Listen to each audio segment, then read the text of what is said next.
Nah, itulah esensi dari kompetisi kontestasi gitu. Meskipun sakit ya, mungkin untuk menjadi kalah itu kan sakit. Tapi itulah realitas kompetisi kan gitu. Nah, ini yang tidak tentu di seminar yang lalu sebetulnya webinar yang dilakukan di forum Guru Besar dan Dr. Insan Cika ini sudah dibahas. Ini permasalahannya. Konstitusi masih dipengaruhi oleh sistem kabinet parlementer. Jadi pasca proklamasi perjalanan demokrasi terputus sejak tahun 58-59 sehingga tradisi seleksi kepemimpinan belum melembaga. Dalam hal ini para pemimpin republik terpanggil dan terpilih mengurangi seleksi sejarah. Fungsi representasi sistem demokrasi terpimpin dan tidak mau mengakomodasi aspirasi dan kepentingan masyarakat pemimpin secara normal karena menempatkan birokrasi sipil dan militer sebagai satu-satunya sumber rekrutmen pemimpin. Jadi kalau kita belajar ilmu politik ya sebagai sarjana politik suara, sarjana ilmu politik, political scientist, kalau secara bagaimana negara pejabat atau birokrasi yang ditemukan. Jadi kalau prakteknya itu sangat orang Jawa menang itu adalah Thailand punya. Ternyata Indonesia juga dan sebagainya bisa negara pejabat. Jadi semua keputusan karena memang yang memilih itu ada di secara lingkaran jumlahnya itu Jawa yang namanya birokrasi, ada tidak hanya di sipil Jawa, di perantauan di Kalimantan, di lantas bagaimana pentingnya regenerasi kepemimpinan. Ini yang menurut saya kita sudah menyaksikan sebenarnya yang sering disebut orang muda, milenial dan sebagainya gitu ya. Jumlah mereka ini juga signifikan. Baik itu yang pemilih pemula maupun pemilih muda itu jumlahnya sudah luar biasa di atas 60 juta ya. Kalau tidak salah mungkin 75 juta gitu. Jadi ini sudah sangat terkait dengan bonus demografi ya. Jadi jumlah mereka signifikan. Dalam konteks ini partai politik ya sebagai wadah atau penyedia kader itu seharusnya melakukan kaderisasi untuk melahirkan pemimpin yang memiliki kompetensi, ya, kapasitas dan kualitas yang mumpuni. Izin dong, jangan dicoret ya. Nanti kita berargumen saja, jangan pakai nyoret-nyoret. Sistem suksesi kepemimpinan nasional dan lokal yang memungkinkan atau memberi peluang terjadinya regenerasi, baik di tingkat nasional maupun lokal melalui sistem pemilu yang berkesesuaian dengan Indonesia. Regenerasi diperlukan agar terjadi kebaruan dalam gagasan, inovasi, penyegaran kepemimpinan dalam memajukan Indonesia sehingga menjadi bermartabat, mampu menolak penjajahan model baru yang datang melalui berbagai cara. Pemimpin Indonesia ke depan perlu diisi oleh figur yang memiliki rekam jejak etika yang tidak bermasalah, tidak pernah tersangkut kasus korupsi, berpihak pada penegakan hukum dan keadilan. Itu antara lain. Lantas bagaimana pemimpin yang kita harapkan ke depan? Supaya kita dalam menentukan, karena politik itu lebih terkait dengan kemampuan calon dalam mensugesti, dalam meyakinkan dan menjanjikan pemilih. Jadi semakin dia convincing dan promising, akan semakin animo masyarakat itu semakin besar. Jadi dalam politik itu harus mampu meyakinkan, mampu memberikan perspektif yang gitu, prospek-prospek yang positif. Dan catatan saya kedua adalah pada dasarnya terlalu dini ya untuk membuat simulasi paslon, capres-cawapres dan bentuk koalisi yang akan terbangun. Karena belum jelas apakah judicial review ya PT Pilpres itu dikabulkan atau ditolak. Yang bisa kita prediksi ya tentunya bila PT Pilpres tetap 20% ya katakan suara di DPR dan 25% suara non DPR gitu, tak tertutup kemungkinan akan ada 2-3 paslon dalam Pilpres 2024. Ini kalau CR-nya tidak berhasil. Tapi bila CR PT Pilpres itu berhasil, meskipun mungkin tidak 0% gitu ya, katakan maksimal 7-10%, kemungkinan munculnya paslon lebih dari 3 itu sangat besar gitu ya. Bisa jadi 5-6 paslon. Ya, ini khususnya dampak dari pandemi Covid ini ya. Nah, itu yang saya catat ya, yang penting ya, bagaimana kita sampai pada kriteria calon gitu ya. Jadi siapapun yang akan mencalonkan memenuhi persyaratan tidak dengan keperluan yang kita butuhkan untuk 2004 ke depan kan itu. Apakah cakap dia untuk memimpin negara bangsa ini gitu ya. Sehingga membuat kita bangga baik dia ada di ASEAN, di Asia Pasifik maupun di global kan itu. Tidak hanya di domestik. Tapi domestik ini jauh lebih penting juga untuk ditingkatkan ya dalam banyak hal yang menurut saya mungkin masalah ancaman kohesivitas sosial dalam masyarakat yang belum juga mendapatkan solusinya yang memadai sejauh ini menurut saya itu. Dan sebagai penutup ya kesimpulan, dalam kehidupan demokrasi yang sudah mapan, sistem sebetulnya lebih berpengaruh daripada pemimpin. Ini karena demokrasi mengajarkan pemimpin bekerja dalam sistem. Dalam konteks Indonesia, membangun sistem sangatlah penting. Namun realitasnya peran pemimpin relatif lebih dominan, menentukan. Indonesia membutuhkan kepemimpinan transformatif, bukan transaksional. Pemimpin transaksional cenderung mengambil keputusan dengan pertimbangan untung rugi. Pemimpin transformatif cenderung berorientasi pada perubahan demi tercapainya tujuan. Dengan sejauh mungkin melibatkan pengikutnya. Mereka memanfaatkan soft power ya dengan memberi contoh, memotivasi pengikut agar memiliki idealisme dalam upaya mencapai tujuan. Nah, ini antara lain dan saya mengquote dari Lavran Pane, Profesor Lavran Pane, dimanapun kamu berkiprah tak ada masalah. Yang penting semangat keislaman, keindonesiaan. Itu yang harus kau pegang terus. Dan Panglima Besar Jenderal Sudirman mengatakan HMI bukan saja himpunan mahasiswa Islam, tetapi HMI juga harapan masyarakat Indonesia. Saya senang sekali dengan quotation ini, karena insya Allah kita bisa mencapai seperti itu. Terima kasih. Wabillahi taufiq wal hidayah. Wassalamualaikum warahmatullahi wabarakatuh. Terima kasih banyak Mbak Wiwi untuk Profesor Zuro untuk paparannya yang mengingatkan kembali ya pada awal aja.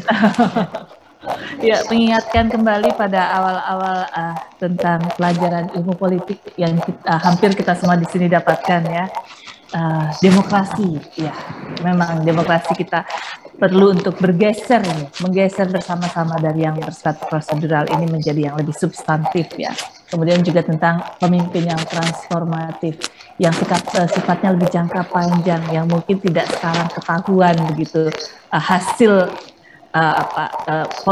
polisinya itu langsung ketahuan, tetapi itu adalah untuk jangka panjang dan mungkin tidak menguntungkan bagi yang bersangkutan dalam jangka pendek, tentu saja. Kadang-kadang seperti itu ya, tapi ikhlas itu jadi perlu ya. Dan yang terakhir tadi tentang harapan masyarakat Indonesia, kok kena ya? Jadi kena ya, seperti menjadi ini adalah cita-cita besar yang tentu saja kita semua yang ada di sini ingin ikut menjadi bagian harapan masyarakat Indonesia. Ini sekali ya, tidak hanya tentang himpunan mahasiswa Islam gitu. Baik, terima kasih untuk paparannya yang luar biasa. Saya langsung saja. Oh ya, sebelumnya saya juga ingin menyampaikan pada Kanda Yunda yang hadir di forum ini. Silakan Yunda Nino. Terima kasih Kang Ujang. Banyak sekali pertanyaannya, cukup berat juga untuk merangkumnya, tapi saya bagi menjadi beberapa tema ya, supaya sama. Ada tentang 3 periode, presidential threshold, figur capres dan isu, juga tentang capres ideal, ada pasangan calon juga, ada peran kami juga. Langsung saja, pertanyaan pertama ini tentang 3 periode. Ada anggapannya akal-akalan, periode presiden menjadi 3 periode dengan cara melakukan amandemen Undang-Undang Dasar. Apakah bisa, pertanyaannya, apakah bisa dilakukan perpanjangan presiden tanpa mengamandemen Undang-Undang Dasar dengan dalih perbaikan ekonomi dan masalah darurat karena pandemi COVID? Kemudian apakah rakyat suatu negeri itu sebetulnya punya jalan untuk menolak amandemen konstitusi yang didiktikan atau dipaksakan oleh oligarki? Dan kalau itu tetap terjadi, bagaimana implikasinya dalam kehidupan berbangsa dan bernegara? dan bagaimana peran masyarakat sipil yang mungkin bisa dilakukan untuk mengawal isu ini terkait dengan 3 periode ya. Kemudian terkait presidensial threshold, pertanyaannya apakah masih mungkin dengan keadaan sistem saat ini mendapatkan pemimpin yang berintegritas, berkualitas, dan komit terhadap pencapaian tujuan sesuai pembukaan UUD 45. Mengingat hanya parpol yang memenuhi ambang batas presidensial threshold yang berhak mengajukan capres. Dapatkah pemilu 2024 menghasilkan capres dan cawapres yang baik dan untuk memimpin rakyat Indonesia jika presidensial threshold ini masih dilakukan? Kemudian tentang figur capres dan isunya, pertanyaannya ada 4 setidaknya. Yang pertama, bagaimana instrumen yang paling efektif dalam menelisik kandidat potensial presiden di situasi pandemi seperti sekarang ini? Mengingat mungkin tidak bisa banyak pertemuan di publik ya, secara massal begitu. Yang kedua, mengapa selama Pilpres tidak pernah muncul figur capres yang berasal dari wilayah timur Indonesia, padahal ini NKRI. Apakah capres atau figur dari wilayah timur Indonesia dinilai belum mampu memimpin NKRI? Menurut saya ini pertanyaan yang penting. Yang ketiga, pertanyaan ini terkait dengan nomor 4 nanti. Berapa besar pengaruh isu agama dalam proses Pilpres 2024 nanti kira-kira? Kemudian pertanyaan keempat, sejarah mencatat 99% umat Islam, ulama, santri bersama TNI dan Polri merebut kemerdekaan. Kenapa sekarang pemimpin nasional 60% bukan umat Islam? Mohon pencerahannya kepada narasumber. Ini terkait ya dengan pengaruh isu agama dalam proses Pilpres. Ini saya bacakan semua gitu ya, Kang Ujang ya. Jadi nanti silakan kepada Mbak Wiwi untuk memilih barangkali capres ideal. Siapakah capres yang paling ideal untuk pemimpinan Indonesia 2024-2029 dan dimungkinkan menang Pilpres secara prediktif atau penerawangan? Pasangan calon, bagaimana dengan Ridwan Kamil dan Anies Baswedan sebagai pasangan calon? Kemudian peran KAHMI. Melihat sejarah pemilihan presiden, kita sudah tahu siapa yang bisa dicalonkan. Apa strategi KAHMI dalam pemilihan presiden 2024 dan bagaimana pula dengan wacana penundaan Pilpres? Apakah KAHMI punya pendapat atau peran strategi dalam hal ini? Gitu. Begitu mungkin yang bisa saya rangkum dari pertanyaan pertama yang banyak sekali dari yang tadi sudah ditanyakan oleh Kanda Yunda dan teman-teman sekalian di sini. Masih ada beberapa pertanyaan yang lain yang menyusul, tapi tampaknya, ini juga. Kenapa belum ada Presiden RI yang berasal dari ujung barat Indonesia? Nah, kenapa ya? Mari kita tanyakan atau mohon tanggapan pada narasumber saja jika demikian. Kang Ujang, saya kembalikan ya. Terima kasih. Ya, terima kasih Yunda Nino yang masih tetap energik malam-malam ini gitu ya. Luar biasa. Kalau saya udah lumayan ya. Tadi baru sampai Subang ketika tadi siang kontak-kontakan dengan Kang Jana itu saya di Subang, ini sudah sampai Depok. Baik, terima kasih Yunda Nino. Saya lanjutkan acara kita semua. Kanda Yunda, senior junior di sini semua, para profesor, doktor yang hadir di forum mulia ini. Ketika tadi sudah dibacakan pertanyaannya dan rangkumannya, tadi juga sudah mendengarkan dan menyaksikan presentasi dari narasumber dan penanggap, maka kini gilirannya untuk kembali kita meminta tanggapan dari narasumber, yaitu waktu dan kesempatan kami berikan kepada Yunda, Profesor Siti Zuhro untuk menanggapi pertanyaan-pertanyaan dari yang dibacakan oleh Yunda Nino. Silakan Yunda Prof, waktu dan layar saya. Halo Yunda. Ya, terima kasih banyak Kang Ujang. Kang Ustadz Ujang ya. Amin. Masih Ustadz, belum Kiai. Iya, pertanyaannya banyak tadi, dibacanya cepat. Saya catat beberapa hal saja. Berkaitan dengan pemilu ya. Biasa pemilu tiba akal gitu ya. Tiba pemilu tiba ekspektasi yang besar kan gitu. Dalam konteks Indonesia, kalau kita kaitkan dengan Indonesia ini merdeka sudah panjang ya, sudah umurnya udah banyak, 76 tahun. Tahun ini akan kita rayakan ke-77 gitu ya. Berkaitan dengan demokrasi dan pemilu, kita juga mencatat kalau starting point-nya sejak tahun 98, sekarang tahun 2022, berarti kan sudah sekitar jalan 24 tahun. Kita sudah mengetahui dari pemilu nasional, dari pilkada, pemilu daerah, kan gitu. Berbagai hal yang distortif tadi itu tentunya harusnya idealnya diperbaiki. Khususnya jantungnya demokrasi itu adalah partai politik, gitu kan. Jadi kalau kita hendak menyaksikan DPR yang sehat, DPR yang berkualitas, yang betul-betul Dewan Perwakilan Rakyat, gitu kan, kita tentunya memperbaiki partainya dulu, kan gitu. Jadi partai yang sehat menghasilkan tentu gitu ya perwakilan ya, sistem perwakilan kita yang juga sehat gitu ya. Nah, ini yang belum. Jadi proses menjadi ya, proses of becoming gitu. Indonesia proses untuk menjadi demokrasi ya, yang betul-betul demokratis negara kita gitu. Ini yang kelihatannya tantangannya sungguh sangat luar biasa, sangat besar gitu. Tantangannya sangat besar. Jadi ada layers-layers yang tidak mungkin gitu ya, tidak bisa diajak progresif, proaktif untuk sungguh-sungguh menopang demokrasi kita.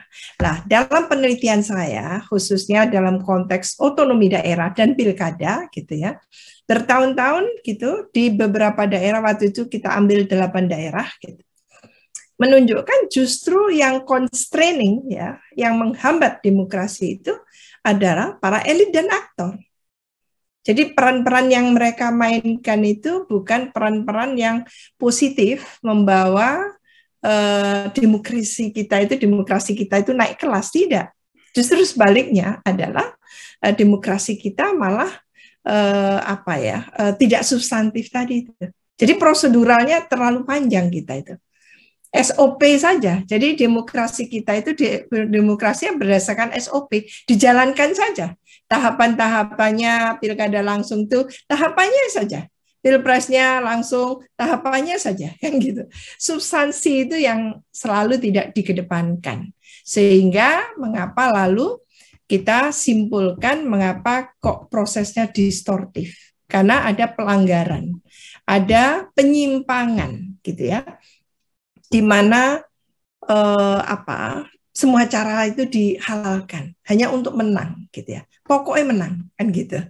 Jadi untuk pokoknya menang tadi itu sampai muncul yang disebutkan dengan calon tunggal tadi itu kan rasional kita, logika kita tidak bisa menerima.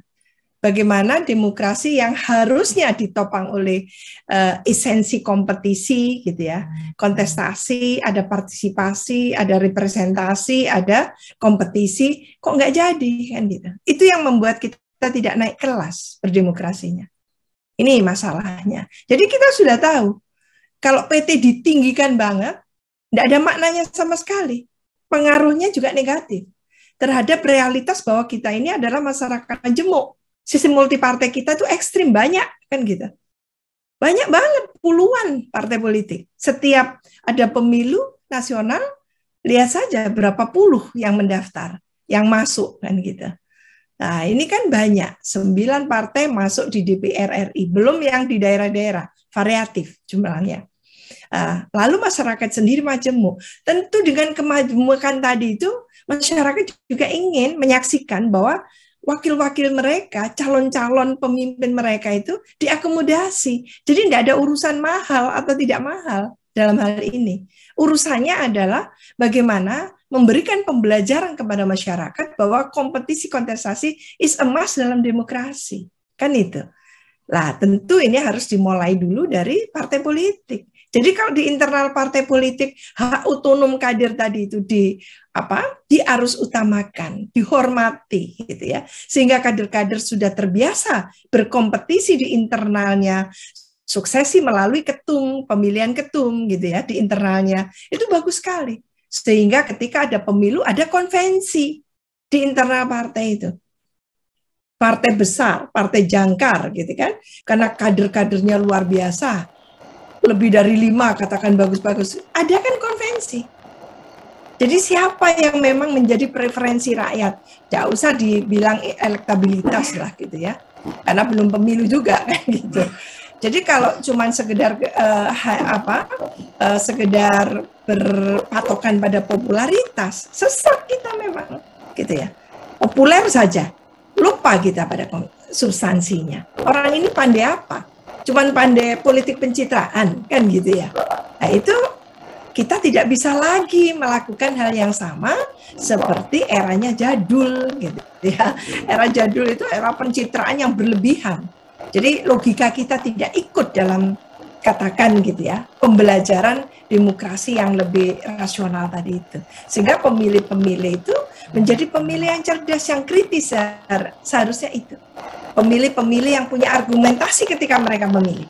Jadi bukan sekedar mereka memilih asal pokoknya kan gitu. Apalagi hanya vote buying murah meriah gitu.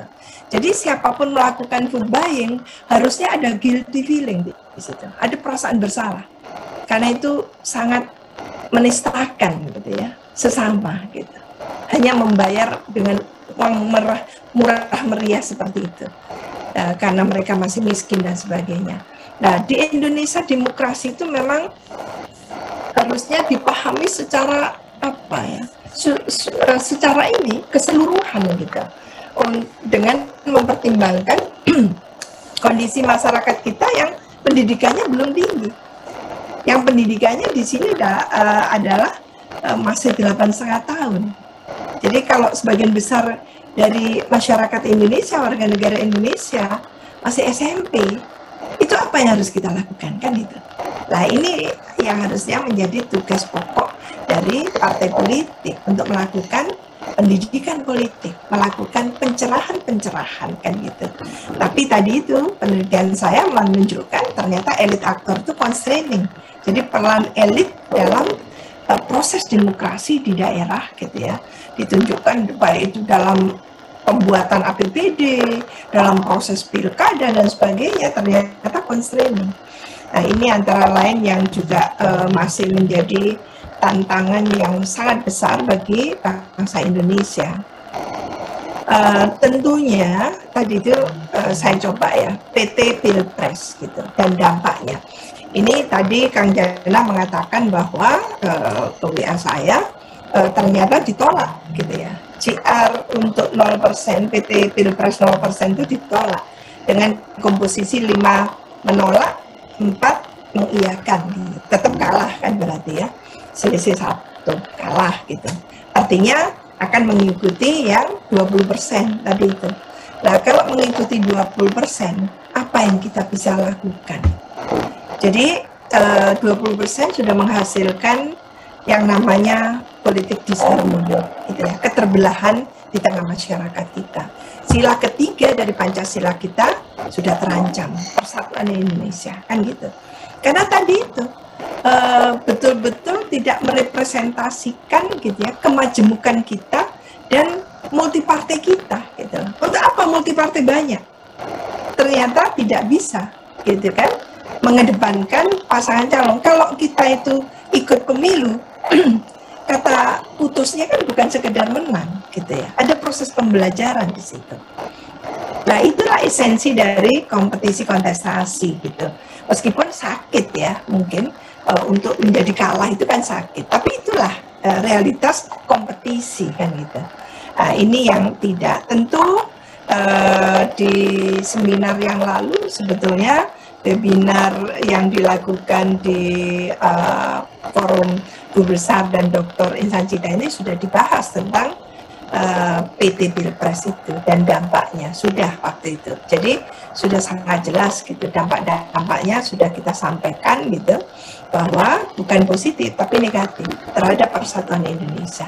Ini mengancam gitu, dan tentu gitu ya, itu mengurangi makna gitu ya, fungsi representasi dari atau tidak mau mengakomodasi aspirasi dan kepentingan masyarakat. Nah, selanjutnya ini agak lompat-lompat saya nyatatnya tadi, mengapa figur Capres Indonesia Timur itu tidak mengedepan gitu ya, karena memang pemilu itu kan suara.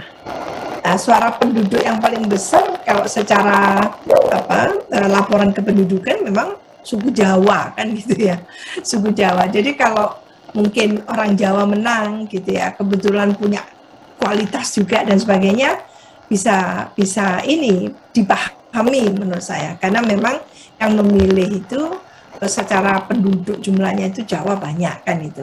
Ada tidak hanya di Pulau Jawa, bahkan di perantauan di Kalimantan, di Sulawesi, di Papua banyak Jawa juga kan gitu.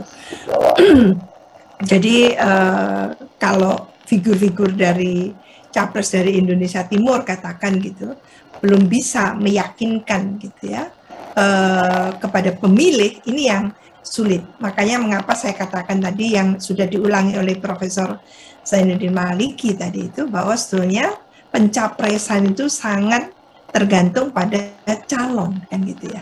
Bagaimana calon tadi itu, capres, mampu menganalogikan dirinya. Jadi kepiawaian, talenta dari seorang calon menganalogikan dirinya dengan pemilih gitu ya. Jadi kalau audiensnya itu,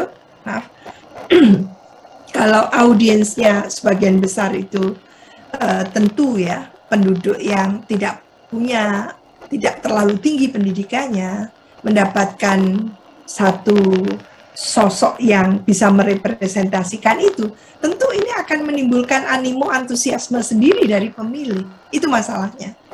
Jadi kalau menurut saya, mengapa mungkin suku atau agama tertentu menang di masyarakat yang tentunya tidak dominan sebetulnya.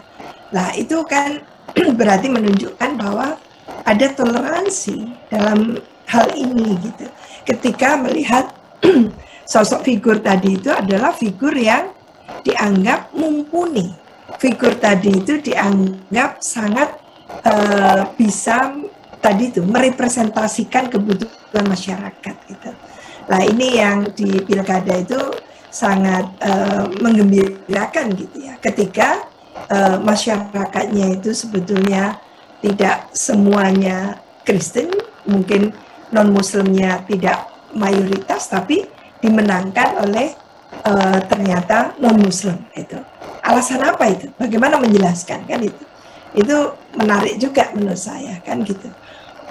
Jadi mungkin di Indonesia dengan berjalannya waktu, masalah suku, masalah agama itu akan menjadi cair ya menurut saya. Meskipun saat ini belum kita bisa menerima untuk presiden gitu ya, bukan Muslim gitu. Kalau kita mau jujur kan seperti itu. Isu agama menurut saya ini yang tidak harus lagi dipolitisasi ke depan. Jadi politisasi identitas, politisasi SARA, kalau saya melihat ya untuk Pilpres 2024 cenderung menurun gitu ya. Karena mungkin faktor-faktor yang membuat isu ini dipolitisasi itu di Pilpres 2014 dan 2019 sangat ini ya memungkinkan dan kayaknya sengaja dilakukan seperti itu. Nah, untuk yang akan datang kelihatannya tidak, lebih cair gitu ya. Karena sebelum-sebelumnya juga tidak pernah muncul yang namanya politisasi SARA itu, politisasi identitas itu. Sebelum 2014 tidak pernah terjadi. Muncul di Pilpres 2004 itu kalau tidak salah calonnya banyak itu kan ya, ada 5 kalau tidak salah. Tidak ada isu SARA. 2004, 2009 juga tidak ada isu SARA yang seperti itu gitu ya. kalau mungkin kampanye negatif iya gitu, tapi tidak politisasi sara dan politisasi agama. Baru terjadi di 2 pemilu terakhir, dan itu yang harus menjadi cambuk bagi kita untuk memutus mata rantai itu. Tidak lagi kita ulangi yang namanya politisasi sara.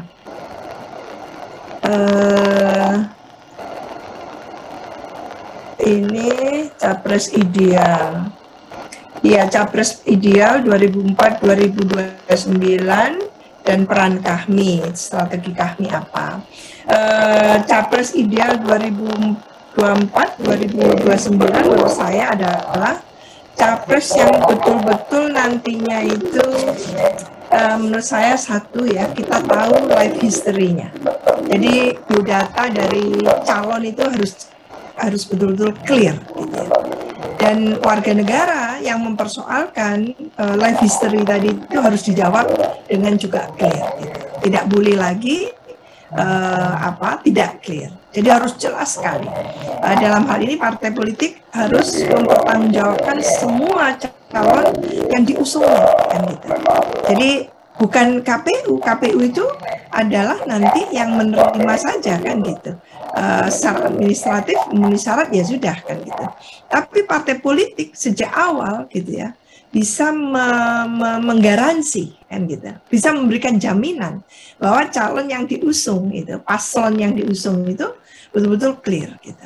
Jadi kita bisa mengetahui siapa kakeknya, bapaknya, ibunya, neneknya gitu, keluarganya dan sebagainya. Dan itu wajar saja gitu ya, masa lalunya dikuliti dan sebagainya. Kalau tidak mau ya jangan nyalonkan diri kan gitu. Jangan ngelamar kerja jadi presiden dan wakil presiden kan gitu. Nah, itu resiko menurut saya. Jangan sampai tanya lalu dibawa ke ranah hukum kan gitu. Jadi berat itu. Ini antara lain.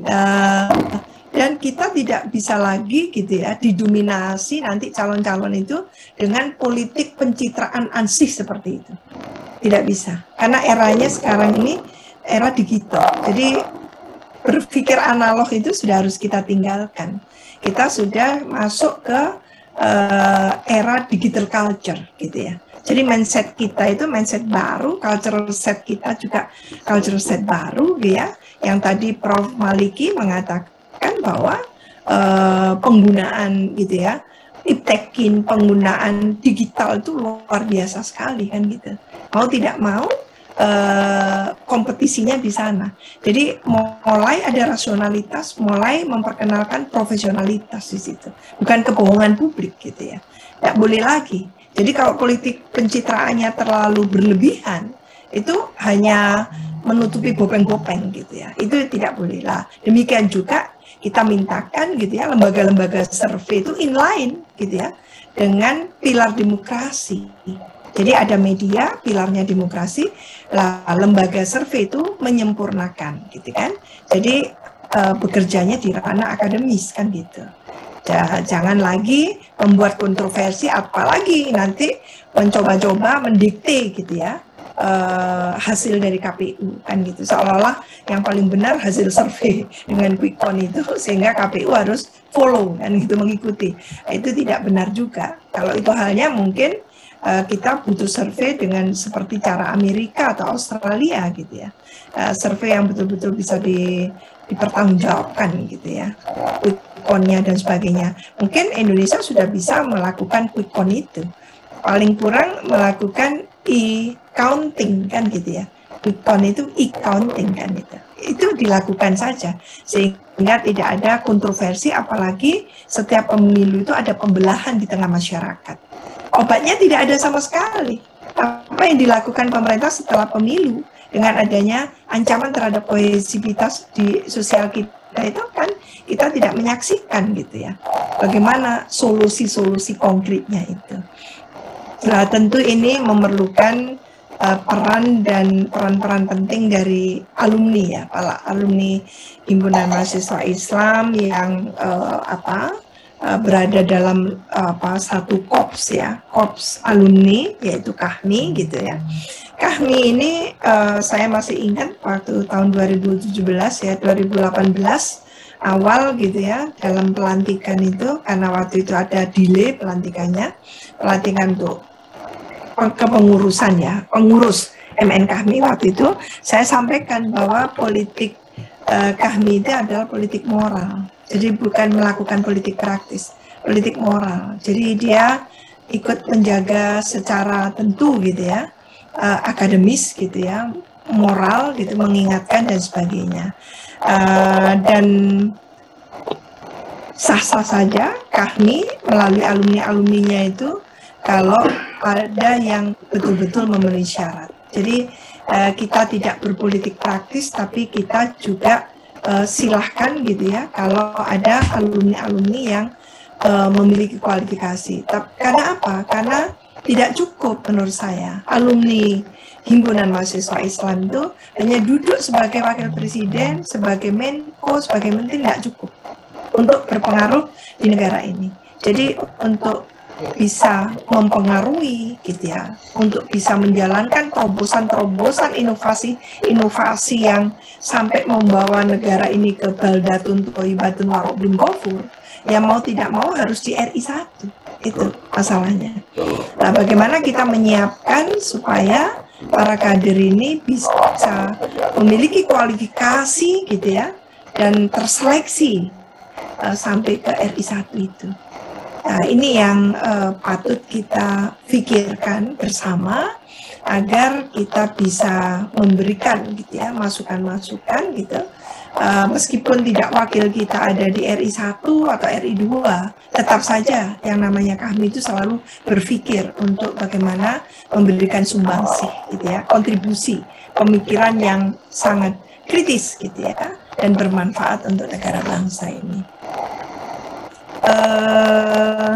Saya mencatatnya itu saja tadi karena Adinda Nino tadi bacanya cepat sekali. Mungkin itu ya. Jadi strategi Kahmi ke depan adalah strategi yang tentunya gitu apa ya istilahnya itu, saya ini terus terang intelektual tadi tidak bisa berpolitik praktis ya. Oleh karena itu tapi berpikir harus kritis gitu kan, berpikir harus kritis bahwa kita memintakan pemilu 2024 bisa memutus mata rantai gitu ya, semua praktek yang distortif yang sudah berlangsung sebelumnya. Jadi yang kita kehendaki itu praktek mengharapkan semua cara itu sungguh sangat tidak menguntungkan bagi negara bangsa.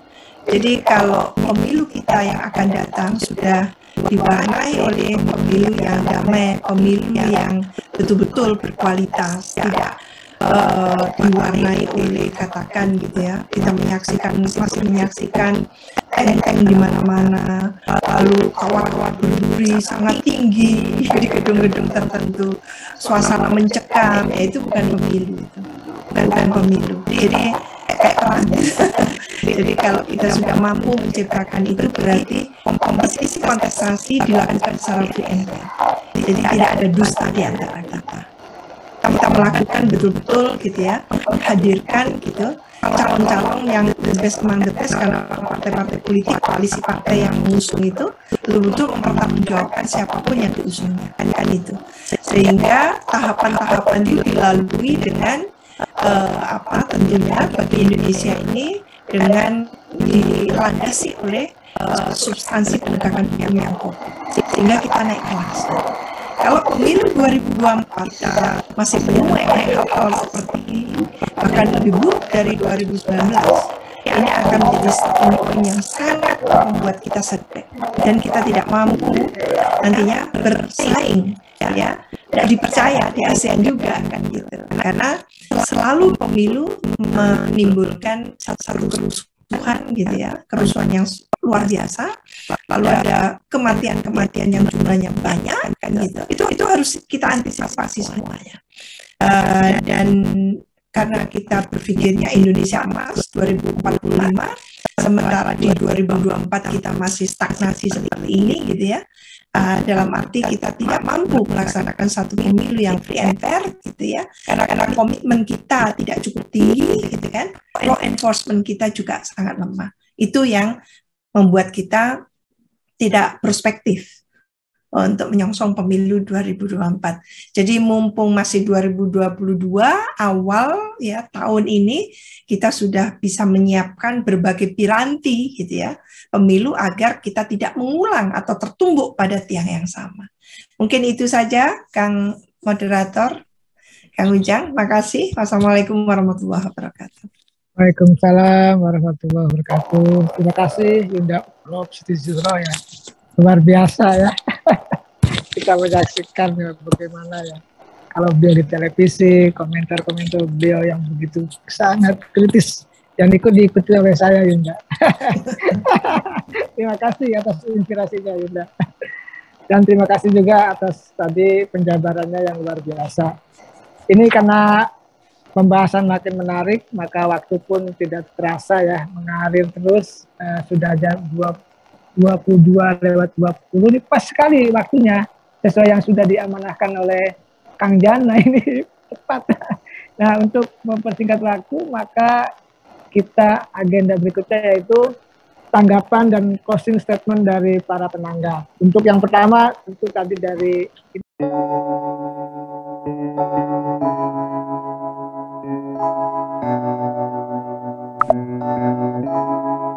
Feels like love, Cupid made a shot straight into my heart. Now I'm falling fast and my world's expanding.